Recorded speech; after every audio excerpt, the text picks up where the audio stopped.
Bonjour les amis, heureux de vous retrouver pour cette nouvelle Actu du Geek. Alors on va parler de jeux, de report de jeux, encore une fois, on va parler d'un mois de février qui en termes de jeux risque d'être juste dingue, juste fou. On va parler de 3 jeux que j'ai testés sur le Game Pass, on va parler de Riot Games, et oui Riot Games, je vais revenir dessus par rapport à leur politique salariale, j'en parlais dans une précédente vidéo, et bien on a des précisions dessus.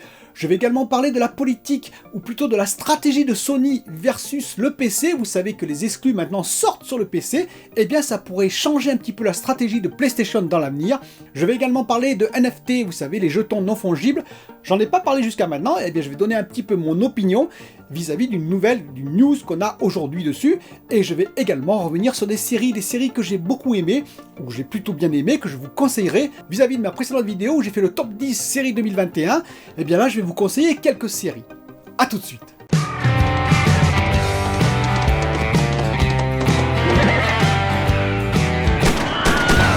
Alors, quel est le report de jeu? Oui, quel est le report de jeu? Eh bien, c'est Hogwarts Legacy, comme vous le savez sans doute. Il était annoncé pour 2023 au départ, il a été annoncé ensuite pour 2022 par la Warner, et maintenant, apparemment, il y a des rumeurs qui diraient que non, il sortira quand même qu'en 2023 parce qu'il y a des problèmes dans le jeu, et donc ça va être repoussé une nouvelle fois. Ben, c'est comme Stalker, c'est comme beaucoup de jeux. Hein. Il y a pas mal de jeux qui vont être repoussés. Certains m'ont dit d'ailleurs que Starfield allait peut-être être repoussé. Vous savez, il devait sortir dans le Game Pass normalement fin de l'année 2022. Peut-être qu'il sera repoussé en 2023. Effectivement, comme God of War Ragnarok, dont on va parler après, comme beaucoup d'autres jeux, je pense qu'il y aura des reports qui seront annoncés pour pas mal de jeux. Écoutez, tant que les jeux sont mieux terminés, mieux finalisé, qu'il y a moins de bugs, moins de crunch aussi sur les équipes, eh bien écoutez, moi ça me va, surtout qu'on va parler tout de suite de ce qui va se passer, ne serait-ce qu'au mois de février 2022, eh bien écoutez, heureusement que Stalker 2 n'est pas sorti en février 2022. Et oui, car entre le 4 février et le 4 mars, écoutez bien ce qui va sortir, en partie uniquement sur PlayStation et sinon pour les autres sur l'ensemble des plateformes. Eh bien, il va sortir Dying Light 2, et oui, Dying Light 2 va être le premier à sortir. Il sort le 4 février, et bien le 18 février sort Horizon Forbidden West, c'est-à-dire seulement 15 jours après. Alors vous imaginez, Dying Light 2, c'est quand même pas le petit jeu, on en a beaucoup parlé sur cette chaîne, hein. Plus de 20 heures de jeu, ce sera probablement 30 heures de jeu rien que pour la mission principale. Si on fait quelques missions secondaires, ça va être 40 à 50 heures de jeu minimum. Et juste après, Horizon Forbidden West, vous imaginez quand même, juste après, 15 jours après, un jeu juste monstrueux. Et vous allez me dire, eh bien juste une semaine après, qu'est-ce qui sort? Elden Ring, et vous avez bien entendu, Elden Ring sort juste une semaine après. Alors bien entendu, vous n'êtes pas obligé d'acheter, et je vous le conseille d'ailleurs, d'acheter tous les jeux Day One. Vous pouvez délayer dans le temps. Moi je vais essayer de les avoir dès le jour de sortie pour vous faire un compte rendu. Mais ça va être difficile, même pour moi, entre mon travail, bien entendu, la chaîne YouTube, et bien entendu les jeux, sans parler de tout le reste. Donc vous, pas la peine d'acheter tous les jeux d'un coup. En plus, si vous les achetez en physique, vous pouvez délayer dans le temps de façon à les acheter peut-être d'occasion moins cher. Et attention, c'est pas fini, le 20 février, il y a Sifu. Je vous ai parlé de ce jeu d'une société française à Paris, Sifu, ce jeu de Kung Fu. Alors c'est un jeu qui est plus modeste, certes, mais le 3 mars sort Forspoken dont on attend beaucoup, même si on a des interrogations, j'ai des interrogations dessus, mais que ça peut être intéressant, donc c'est une exclusivité PlayStation PC, ça ne sortira pas sur Xbox, en tout cas pas tout de suite, bien entendu, on verra dans un an si c'est une exclusivité temporaire, et bien entendu, le 4 mars, Gran Turismo 7, et oui, rien que ça, alors moi je suis moins intéressé par ce jeu, mais imaginez celui qui est intéressé par tous ces jeux, eh bien ça va faire pour le portefeuille très mal, et ça va faire un mois de février-mars très difficile en termes de sommeil. Et là-dedans, je n'ai pas parlé d'une autre exclusivité PlayStation pour la console, je parle console PlayStation, Stray, c'est-à-dire un jeu où vous allez incarner un chat en TPS, un chat dans un monde un peu cybernétique, un peu on va dire cyberpunk avec de la robotique, et donc vous allez vous balader pour retrouver vos maîtres dans ce monde un peu étrange. C'est un jeu apparemment Puzzle Enigme qui a l'air très intéressant, en tout cas il y a l'air d'avoir une ambiance très intéressante dans ce jeu, qui va sortir normalement au début 2022, mais on ne connaît pas encore la date. Alors petite note, la page PlayStation est très intéressante à regarder, il y a la liste des jeux qui va sortir en 2022, et donc ce qui est intéressant, c'est qu'il y a beaucoup de jeux déjà, donc ça c'est pas mal, Par contre, on voit quand même qu'il y a non officialisé 2022 encore God of War Ragnarok. Alors c'est pas pour insister, mais je pense réellement moi qu'il va sortir plutôt début 2023 ou alors toute fin 2022 peut-être s'il est prêt, mais j'en suis pas bien sûr. Alors je précise, ce n'est absolument pas grave pour moi, je préfère un jeu finalisé 2023 plutôt que fin 2022, un jeu où il y aurait encore quelques bugs. Et donc on verra effectivement si on a plus de précision dans les State of Play à venir sur ce jeu-là en particulier. Alors je vais vous parler de 3 jeux que j'ai fait sur le Game Pass. Le premier bien entendu c'est It Takes Two. Et oui, It Takes Two, le GOTY de l'année qui est sur le Game Pass. Et donc je l'ai fait, enfin je suis en train de le faire avec ma femme. Et bien écoutez, oui, il mérite son GOTY pour son originalité. C'est ça qui est très fort, c'est son originalité. En plus c'est un jeu qui se joue à deux sur le même écran, en mode split, ce qui devient très très rare de nos jours, puisqu'on joue beaucoup en multijoueur à distance. Et ça fait plaisir d'être ensemble, on va dire sur le même écran, à travailler en plus en duo, en coopération. Donc c'est un jeu qui amène pas mal d'innovation, son lot d'originalité. C'est un jeu qui mérite pour moi effectivement son GOTY. En plus graphiquement il est sympathique. Certes ce n'est pas le topissime en termes de graphique, mais ce n'était pas le but de ce jeu. Deuxième jeu que j'ai essayé en bêta version c'est The Anacrusis. Vous savez c'est un FPS coopératif à 4. Ben écoutez, j'ai essayé, je n'ai pas du tout été convaincu, je vous le dis tout de suite. Certes, le graphique fait un peu rétro, c'est fait exprès, mais non, je n'ai pas été convaincu par ce jeu, par ce nouveau FPS, un de plus, coopératif, je précise, où on doit combattre des hordes de monstres. Ça n'apporte pour moi rien de nouveau, donc mon avis est plus que mitigé pour le moment. Par contre, j'ai découvert un petit jeu juste magnifique. Alors certains vont dire, ah oui, le Game Pass, c'est que des petits jeux. Bah écoutez, il y a quand même pas mal de pépites de ce style qui sont à découvrir. Et sans le Game Pass, moi je le reconnais en tout cas, je ne les aurais jamais testés, parce que je n'aurais pas eu le temps, parce que j'aurais fait des gros jeux à côté, etc. Grâce au Game Pass, je peux découvrir des petites pépites de ce style, c'est The Pedestrian.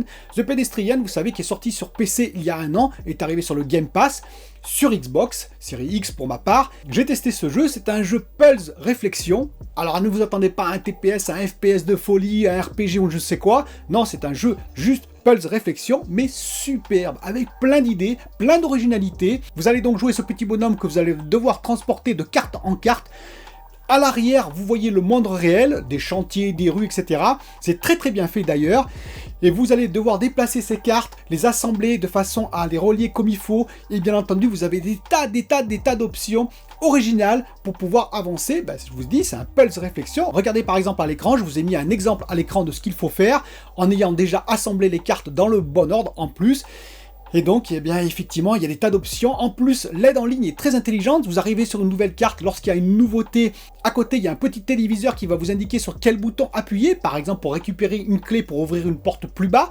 Ainsi, l'aide en ligne est intégrée au jeu. Ce n'est pas une aide en jeu qui est à côté que vous devez subir. Là, elle est juste là pour vous indiquer ce qu'il faut faire, mais une fois que c'est fait, elle disparaît. Bref, c'est un petit jeu intelligent, original, en plus avec une interaction avec l'environnement extérieur parfois. Donc pour ceux qui aiment ce style de jeu, je ne peux que vous le conseiller. Alors je voudrais revenir sur Riot Games. Vous savez qu'ils ont fait une proposition 25% de salaire annuel pour ceux qui désireraient quitter l'entreprise parce qu'ils ne sont pas tout à fait en accord avec ce que veut faire l'entreprise.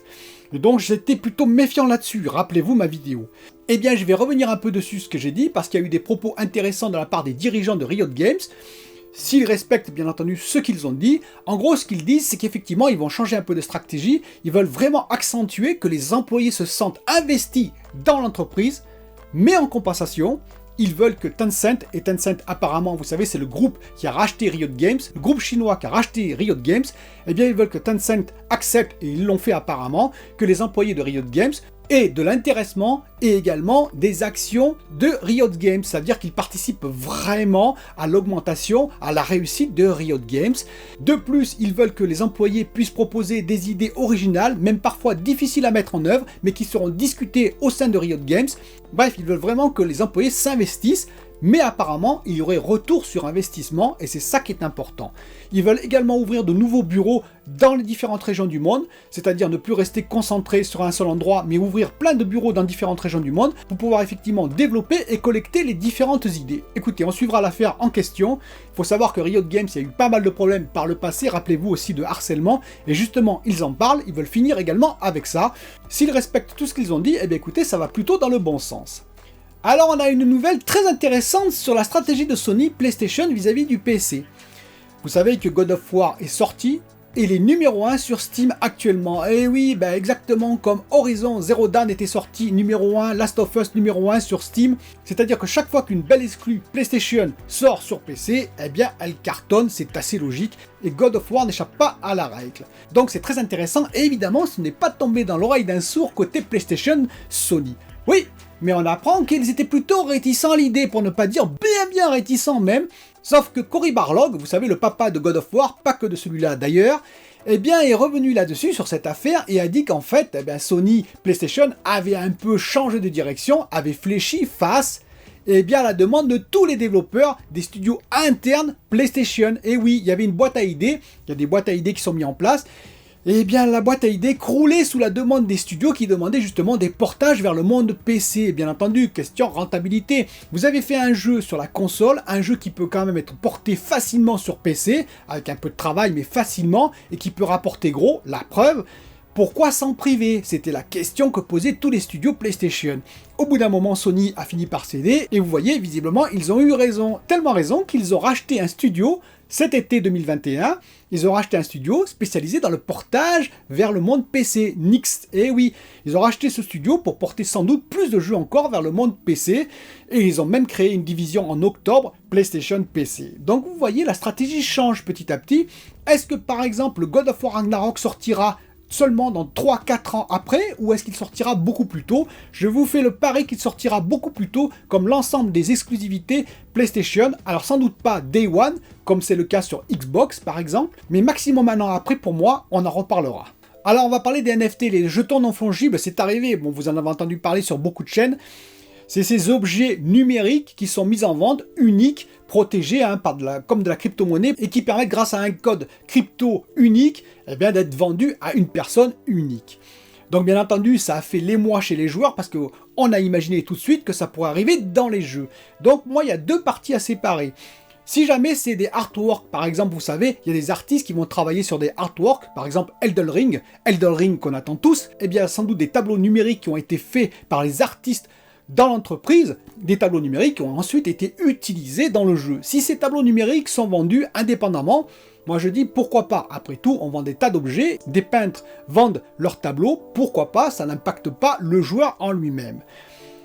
Par contre, évidemment, c'est l'autre pendant, si jamais c'est dans le jeu, vous allez avoir des items uniques, par exemple une armure unique, une arme unique, des bots spéciales par exemple dans League of Legends ou je ne sais quoi, là ça deviendrait catastrophique, effectivement, ça veut dire que celui qui a le plus d'argent aurait le plus d'avantages, et là effectivement on peut commencer à s'inquiéter sérieusement. Donc je distingue bien les deux, par exemple, Konami a vendu sur Castlevania, a vendu des objets spécifiques pour 165 000 $, ils ont obtenu 165 000 $. Écoutez, si c'est des objets spécifiques, moi ça ne me gêne pas particulièrement. Peut-être que vous ça vous gêne, moi ça ne me gêne pas particulièrement. Surtout si ça permet aux studios de financer d'autres jeux, de financer des développeurs, peut-être de donner des primes d'intéressement, pourquoi pas. Ça ne me gêne pas particulièrement tant que ça n'impacte pas le jeu lui-même.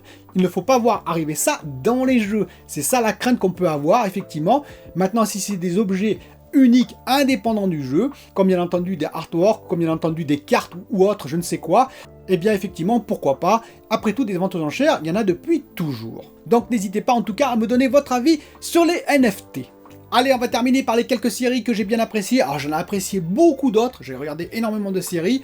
Je voulais vous en conseiller quelques-unes qui me passent par l'esprit. Il y en aura d'autres dans l'avenir, bien entendu. Alors je vais vous conseiller Bodyguard. Et oui, Bodyguard, c'est étonnant, mais c'est une saison. Une seule saison, elle se suffit à elle-même. Au début, on se dit, on voit un beau gosse arriver, on se dit, ouais, bof, c'est pas la série que je vais regarder, et pourtant c'est intéressant. C'est une série qui se passe à Londres, d'un garde du corps, qui va protéger une ministre. Et il y a beaucoup de retournements de situation, c'est un vrai thriller, c'est vraiment très intéressant comme série. Une seule saison, je vous la conseille. Une autre série, bien entendu, que j'ai déjà conseillé multiples fois, une mini-série. C'est 6 épisodes, si je ne me trompe pas, c'est Godless. Eh bien, c'est le même réalisateur, c'est sa première mini-série, puisque la seconde, c'est Le Jeu de la Dame, que je vous conseille également, bien entendu, mais que vous connaissez sans doute. 6 épisodes aussi, si je ne me trompe pas non plus. Eh bien, c'est le même réalisateur qui avait réalisé avant Godless. Godless, un western un peu particulier, un village où il n'y a que des femmes et des vieillards. On se demande pourquoi, eh bien, vous allez le découvrir en regardant cette série. Vous aimez le gothique, vous aimez le fantastique, je ne peux que vous conseiller Penny Dreadful. Et oui, Penny Dreadful, plusieurs saisons qui se terminent, une excellente série fantastique gothique, assez sombre, qui mélange plusieurs créatures fantastiques avec Eva Green la française bien entendu, mais qui tourne beaucoup pour les États-Unis. Elle a joué dans la seconde opus de 300 par exemple, et elle n'est pas la seule dans cette série à jouer merveilleusement bien, donc je vous conseille cette série gothique fantastique. Vous avez aimé Viking? Eh bien je vous conseille fortement The Last Kingdom. The Last Kingdom, la dernière saison va arriver et ça va être terminé. C'est 5 saisons, écoutez, c'est une série superbe, The Last Kingdom, qui parle exactement de la même période que Viking, bien entendu.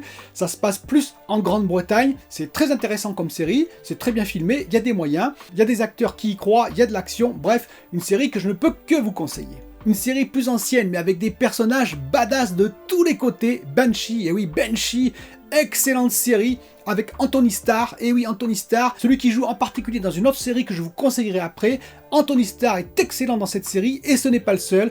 C'est une série assez virile, entre guillemets, beaucoup d'actions adultes avec des confrontations assez musclées, avec des combats assez titanesques, d'excellentes scènes d'action, des dialogues bien poussés, bref, une belle série à voir et qui se termine en plus. Vous préférez le steampunk, c'est assez rare en termes de série, eh bien une belle série steampunk. Carnival Row dont la deuxième saison devrait arriver d'ailleurs cette année en 2022 normalement, elle a été retardée, avec Orlando Bloom, Pirates des Caraïbes bien entendu, une belle série avec pas mal de recherche, pas mal d'originalité, il y a quelques défauts bien entendu, mais j'ai bien apprécié cette série.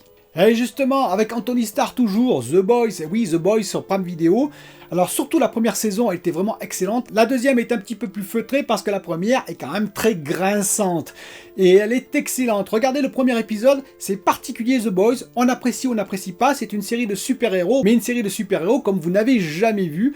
Regardez, vous pouvez apprécier ou pas, ça dépendra du premier épisode. Soit ça casse, soit ça passe. Pour moi, c'est totalement passé.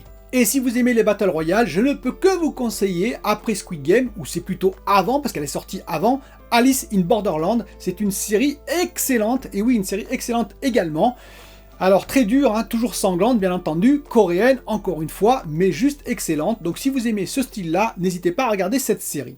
Voilà, la sélection, la première sélection que j'ai faite, rapide et terminée. Ça vous donne du gras à moudre comme on dit. Et moi je vous dis à très bientôt pour une nouvelle vidéo.